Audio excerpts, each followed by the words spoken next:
Olá, tudo bem? Hoje nós vamos falar um pouco sobre este livro belíssimo, sim, que é Fantastic, de George MacDonald. E eu tenho aqui essa versão belíssima da Thomas Nelson.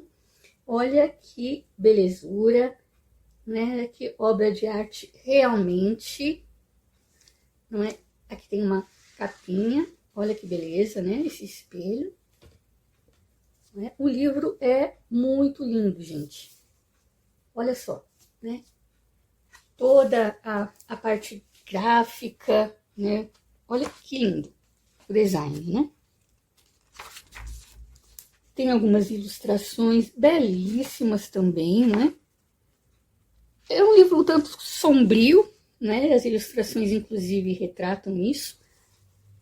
Mas é de uma beleza, gente. Olha só, né? Cheio de ilustrações. E eu vou contar a história para vocês. Mas eu tenho que dizer algumas coisas antes, né? Este livro foi escrito em 1858, ou seja, é bem antigo. Então, quando a gente lê, não é, devemos ter essa mentalidade e passar pano, né, para algumas coisas. Bom, passar pano não seria exatamente a expressão, mas tipo assim, entender, né? Essa é a verdade, entender o contexto, entender a época, não é, em que foi escrita, entender a relevância histórica da obra. Isso porque o George MacDonald foi pioneiro nesse tipo de narrativa fantasiosa, não é? O fantástico, realmente, né? Daí que nós vamos ver que daqui vão vir todas as obras de fantasia que nós conhecemos hoje, que se não fosse este livrinho aqui, né, nós não teríamos, por exemplo, as Crônicas de Nárnia, O Senhor dos Anéis, não teríamos até mesmo hoje em dia Harry Potter e tantas obras e tantas, né, onde tantos e tantos autores se inspiraram ao longo dos anos. Então é uma obra realmente relevante. E tanto que o C.S. Lewis, que é o autor de nada mais nada menos que As Crônicas de Nárnia, vai dizer que quando ele leu este livro, ele se sentiu assim, artisticamente batizado. Tipo assim, é isso que eu quero na minha vida, é isso que eu procurava, e ele vai, né, se sentir de fato inspirado, não é? E depois dele, tantos outros, né? Tolkien, enfim. Na verdade, eu procurei para ler esta obra e conhecer esta obra por causa do C.S. Lewis, de tanto que ele fala, né? Tipo, é o livro preferido da vida dele, né? Que o George MacDonald é realmente uma grande inspiração em todos os sentidos, tanto artisticamente, não é? Como também espiritualmente, e enfim. Então, fui procurar conhecer um pouquinho mais, saber mais do George MacDonald, por isso eu li então essa obra. De tanto que, né, que os outros grandes autores admiram. E o que eu tenho a dizer? É um livro belo, belíssimo, mas assim, imagina você num avião, não é? Você está acompanhando lá, vendo toda aquela paisagem, você que nunca andou de avião, sua primeira vez, e você vê aquela coisa grandiosa, majestosa, você consegue ver as nuvens, você vê a imensidão ali, quando você vê o mar lá embaixo, ou então quando você está se aproximando de uma grande cidade, né, como São Paulo, você vê as coisas tão pequenas, e tudo você vai olhando assim, né? É lindo, maravilhoso. É essa sensação que a gente tem com esse livro. É isso, é isso. O livro é isso, é uma viagem, é uma sensação maravilhosa, é lindo, lindo, só isso, lindo. Né? É como se fosse uma viagem dessa de avião. Mas, por outro lado, você imagina aquele bolo lindo, maravilhoso, decorado, não é? Tudo caprichado, cheio de lacinho, cheio de coisa, um bolo, nossa, confeitado com coisa de artista, né? Lindo o bolo. Mas aí você vai comer aquele bolo que é tão lindo, que é tão maravilhoso. De repente, mas a massa não tá assim tão molhadinha. Economizaram bastante no recheio, sabe? Não tem lá tanto recheio assim. É bom tal. Mas é lindo. Então, eu, pra mim, pra mim, sim, a minha experiência foi essa. Algo muito lindo, realmente. Mas faltou uma mais. Faltou uma consistência, faltou alguma coisinha. E vocês vão entender quando eu for falando sobre a obra. Anodos é um jovem que, ao completar 21 anos, ele ganha seu presente de aniversário uma escrivaninha que pertencia ao seu pai, uma escrivaninha velha, antiga, provavelmente uma da família mesmo, né? Uma relíquia da família. Ele ganha essa escrivaninha que é linda, maravilhosa, diferente, né? Uma escrivaninha de uma árvore nobre. E nessa escrivaninha tem todo tipo de compartimento, portinhas que tem chavinhas, sabe? É uma escrivaninha chique, daquelas antigas mesmo, né?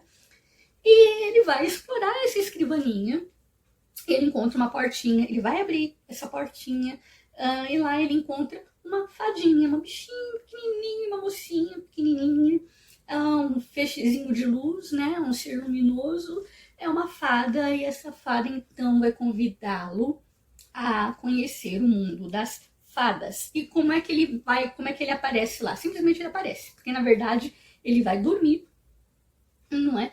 Talvez até ele deve ter pensado, isso é coisa da minha imaginação, então eu acho que eu estou cansado, eu vou dormir, enfim, ele dorme.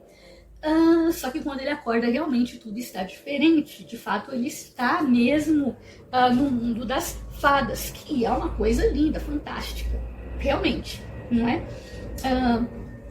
E a partir daí, né, o que eu posso dizer? Ele vai encontrar pessoas, seres, ele vai, né, como a gente no avião, ele simplesmente vai, né, vai andando, maravilhado, contemplando as coisas, as pessoas, coisas que ele vai conhecendo aqui e ali, personagens que ele vai conhecendo aqui e ali, participa de algumas coisas, ele se torna um cavaleiro, ele vai encontrar aqui o Sir Percival, né, que faz parte ali da história do Rei Arthur, e coisas assim. Então ele vai passar por uma série de coisas dentro desse mundo das fadas. É uma viagem exploratória, uma coisa, né, que ele vai simplesmente caminhando e pronto, né? O que eu quero dizer com isso? A partir daí, a história é só essa, é só ele desvendando o mundo das fadas, e é de verdade uma coisa belíssima. Ele vai encontrar ali várias situações, ele vai encontrar uma biblioteca infinita. Nessa biblioteca ele vai ler um livro que vai chamar a atenção dele, que é um livro que justamente tudo que ele lê é como se ele estivesse na história, como se ele fizesse parte da história, a história fizesse parte dele, é como se fosse... tá vendo? A História Sem Fim, não tem aquele filme A História Sem Fim? Bebeu muito, não é disso aqui. Enfim, né? E ele, então, lê essa história como participante dessa história, como se, em essência, ele estivesse ali. E essa história que ele lê, gente, é belíssima, é linda, né? É uma história de amor, é uma coisa muito bonita, triste, mas é muito bonita, realmente é lindo, uma das minhas partes preferidas mesmo, do livro. Enfim, ele vai demonstrar um ato heróico aqui e ali. Ele vai encontrar, vai se apaixonar perdidamente por uma dama, por uma estátua de mármore, que é uma mulher linda, maravilhosa, escultural, realmente, de mármore. E ele vai se apaixonar, e ele vai cantar uma canção, essa canção é encantada, e essa mulher vai ser trazida de volta à vida, e ela meio que vai traí-lo, não é? Vai traí-lo de uma forma, vai trazer um mal para ele, não é? Porque ela não queria o bem dele de forma alguma, então ela vai ser uma espécie de vilã. E ele vai ter alguns vilões, né, nessa história. Um deles é a própria Sombra, ele mesmo deve ser um vilão. Então ele luta, né? Aquela questão daquela luta interior. Para alcançar a nossa espiritualidade, a gente tem que deixar, sabe, as coisas da carne, e aquela luta constante, diária. Foi mais ou menos essa interpretação que eu tive das poucas coisas que eu consegui pegar ou interpretar, né? Essa luta dele com a Sombra, como sendo um vilão em alguns momentos, tem essa conotação aí, né? Ele lutando com ele mesmo, contra suas vontades, seus desejos e essa coisa toda. Pode ser encarado como uma jornada na espiritualidade, né? Ou uma grande alegoria, a morte, inclusive, né? Enfim, são muitas coisas. Mas, assim, eu confesso, não me atraiu tanto assim, né? É belo? É, nossa, pela beleza você vê e fica horas ali encantado com a beleza, né, das coisas que vão sendo mostradas ali. Porém, eu não sei se é porque eu li uma vez, talvez eu deva ler outras, será que talvez eu pegue alguma coisa que, sei lá, eu não peguei, eu não entendi, porque o que eu senti foram, assim, muitas coisas soltas, né? Como eu disse, a jornada dele é essa, ele conhece um personagem aqui, outro ali e outro ali.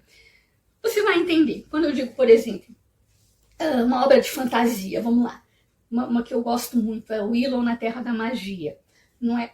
Qual que é a história ali? É um bebezinho que aparece numa vila e esse bebezinho é encontrado por um simples camponês que, inclusive, ele é desprezado pelas pessoas, né, da sua própria vila.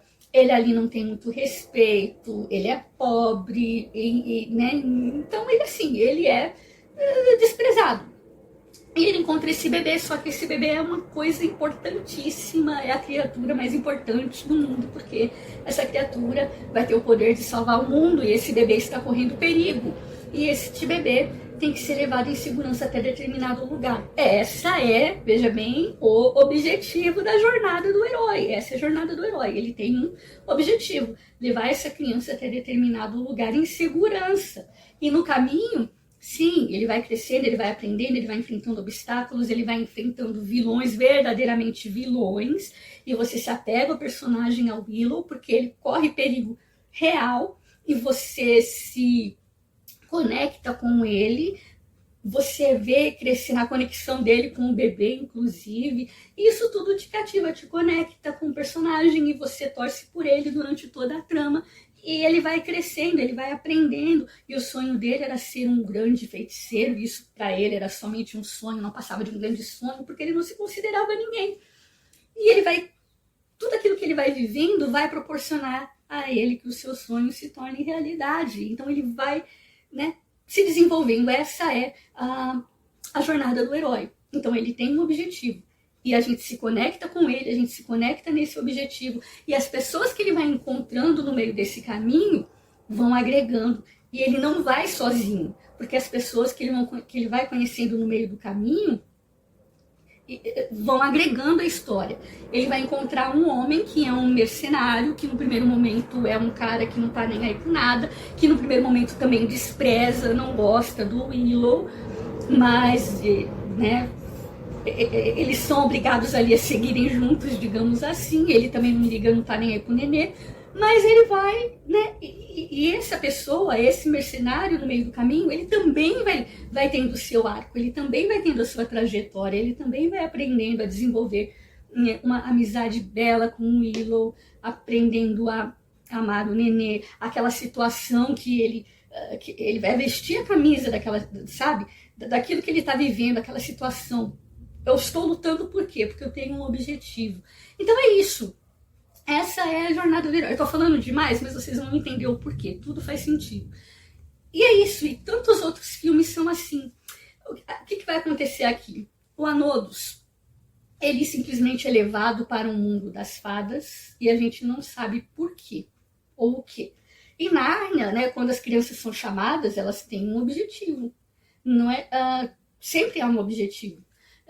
Aqui não, ele é levado para o mundo das fadas, você não sabe como, porquê, não foi, né, a fadinha não jogou um pozinho nele, ele simplesmente foi dormir, acordou no dia seguinte, já estava no mundo das fadas. E assim, perdido, sem, né, por qual razão ele foi levado ali? Qual é o objetivo dele? E quem é o Anodos? A gente sabe, a gente não se apega a ele porque a gente não conhece ele, a gente não conhece os sentimentos dele, o coração dele. Ele é né, no começo da trama e não pode se dizer que ele mudou muita coisa no final da trama. Entendeu? Eu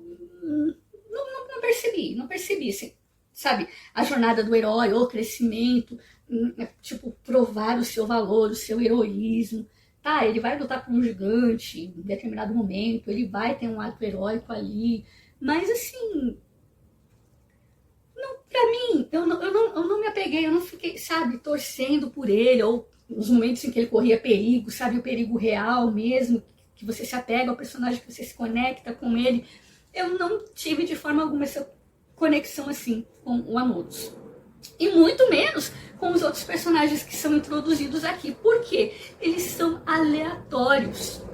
Ele vai no caminho, ele conhece uma pessoa, dorme na casa daquela pessoa e tal, conhece ali, papapá, no dia seguinte ele vai embora, depois conhece outra pessoa, e depois é outra situação, e depois é outro personagem, e depois vem a mulher lá, a estátua lá de mármore, e depois não sei o quê, e depois ele vai conhecer uma outra fadinha, e por aí vai. E os personagens vão ficando para trás, diferentemente do Willow, por exemplo, que eu acabei de contar a história, né? São personagens que, tipo, não agregam e você não consegue se conectar com eles porque eles são aleatórios, eles estão ali de passagem e você não se conecta com eles, você não aprende a amá-los, a se conectar com eles, a dizer, que personagem legal, bom, né? Porque você não tem tempo para isso, não é? São personagens que ele vai conhecendo ali de forma aleatória e, né, e tal, sem saber para onde está indo ou qual o objetivo, e as pessoas que ele vai conhecendo também não.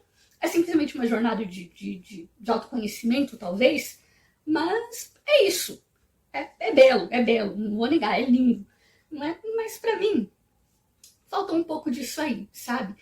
Dessa essência, dessa coisa da jornada. A premissa é linda, maravilhosa, a premissa sim, não é? Mas faltou essa pegada aí em termos de narrativa. E eu creio que em mãos de um outro escritor que, né, que tem esse jeito com as palavras, digamos assim, né, palavras bem construídas, frases que te fazem mergulhar, que te fazem transportar, como alguém te contando uma história assim muito emocionante, não é? E então Anodos, o corajoso, e ele enfrentou o dragão e não sei o que, sabe? Falta um pouquinho de alma. Acho que é essa a palavra, faltou alma. Numa coisa que é tão linda, mas acho que faltou um jeitinho, faltou um tempero, faltou um pouco de alma, faltou um pouco de construção de personagem, faltou isso, sabe?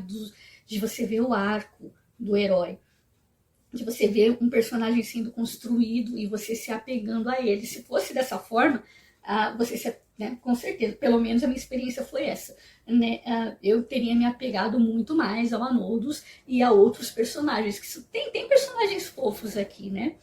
E você se apegaria muito mais a eles. Fora isso, é lindo, né? É lindo, só isso, lindo, não tem o que falar, é lindo. Mas de verdade, poxa, seria um livro para assim, seria o livro da vida de muitas pessoas, seria o meu livro da vida, né? Assim, se ele fosse mais, digamos assim, tivesse uma estrutura um pouco diferente, sabe? É esse tipo de estrutura que eu gosto, estrutura que tem cor, que tem cheiro, inclusive, gente, essa história aqui, ela foi feita para te provocar esse tipo de emoções, de sensações, cores, cheiros, vislumbres, das cores na natureza, das fases, tudo isso ter sido explorado com tanto mais carinho na forma, né, na escrita, na narrativa. Nossa, seria outra coisa, seria outra experiência realmente, mas assim, o livro te encanta, o livro realmente te encanta, o livro te eleva mesmo, é maravilhoso, é triste em alguns momentos, sim, pesado, trata temas pesados, sim, e como eu disse, talvez eu também não tenha pego aí muita coisa, tenha deixado, né, passar batido, por exemplo, o que representaria essa mulher de mármore, e tal, assim, tem coisas que sei lá, eu não sei se eu não lidei com a devida paciência, né? Talvez eu deva dar uma segunda lida aí para tentar entender um pouquinho mais da obra, mas eu acredito que não, né? Eu acho que a experiência aqui proposta pelo MacDonald é justamente essa experiência, de você passar assim por um lugar que você nunca viu, uma coisa que você nunca viu e de fato até então nunca, né? De fato até então as pessoas nunca tinham visto, né, algo parecido, uma obra assim, que te provocasse esse tipo de sensação, né, o fantástico, né, esse mundo maravilhoso. Acho que foi por isso que o C.S. Lewis ficou assim tão tocado, acho que foi isso que, né, que o impressionou tanto. E de lá para cá, realmente, não é, nós temos aí esses contos, essas histórias de fantasia, como nós temos hoje, graças, né, a este livrinho aqui do George MacDonald. É lindo, gente, é lindo. Né? A trajetória ali do Anodos, né, passando por todas as coisas, né, por cada situação, por cada lugar, vai aprendendo um pouco, vai conhecendo um pouco. A forma que ele narra o mundo das fadas é muito lindo. Como uma fada nasce, como uma fada morre, os sentimentos ali das fadinhas, os medos que eles têm. Outra coisa que eu senti um pouquinho de falta aqui foram de vilões, né? Vilões, não vou dizer que... tem a própria sombra dele, tem essa mulher aí, essa mulher de mármore, que ela vai traí-lo em um momento, tem uma árvore lá, que é um vilão também da história, mas assim, não vou dizer que ele não passou perigo real, existia perigo real ali, né, do Anodos, de morrer, ou de se ferir, ou de alguma coisa, há perigo real, mas assim, eu acho que faltou algo, e faltou assim, a motivação, até mesmo para os vilões. Por que alguém iria querer fazer mal a ele? Tem que ter né, tem que ter uma razão, tem que ter um objetivo. Por quê? Ele tá com alguma coisa que pertence a alguém, e alguém tá atrás dessa coisa. Por exemplo, o Willow tinha lá o bebê, e as pessoas estavam atrás daquele bebê, né? E queriam matar quem fosse que estivesse no caminho deles para tomar aquele bebê de volta. E por isso, ou seja, tinha uma razão, tinha um motivo, né? E aqui, então, a vilania, né, também falta um pouquinho aí de desenvolvimento, de sentir, sabe, tipo isso, o objetivo, né, do mal, né, o objetivo ali dele ser traído ou perseguido, enfim. Ou mesmo matando os gigantes. Por quê? Porque os gigantes são maus, mas por quê? Só porque são maus? O que é que tá acontecendo? O que é que tá pegando? Então faltam algumas coisas aí nesse sentido. Mas é aquilo que eu disse, né? Essa obra tem que ser olhada com a visão, né, daquele tempo, entendendo que foi uma obra pioneira. É claro que depois vieram outras, digamos assim, não para consertar, mas desenvolvendo um pouco melhor, né, esses contos aí de fantasia. Mas essa aqui, de fato, é pioneira, vale ler, tem mesmo a sua... toda a sua importância histórica realmente, e é bonito. Então, eu espero que vocês tenham gostado aí de Fantásticos de George MacDonald. Realmente, gente, show de bola, não é? E espero que realmente vocês tenham gostado. Procurem sim, vale a pena, é um livro muito bonito. Fica aí a nossa dica e até a próxima.